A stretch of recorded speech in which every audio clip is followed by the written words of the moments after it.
Hello everyone, welcome to our channel, and today we will see how we can transfer our money from Cash App to Chime. So for that you need to open up your Cash App and then go to your profile by clicking on the top right hand side corner and then scroll down and you will find this option of linked banks over here. Just click on it, then click on link debit card, and after that you need to select this option of no card. Wait for it to load.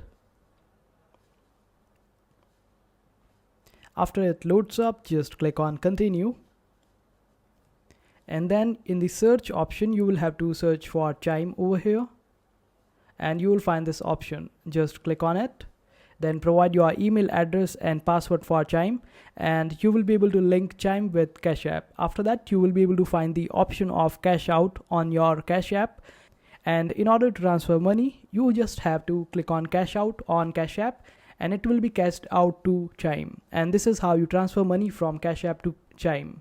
I hope this video was helpful. Make sure to hit that like button and also subscribe to our channel for more helpful videos.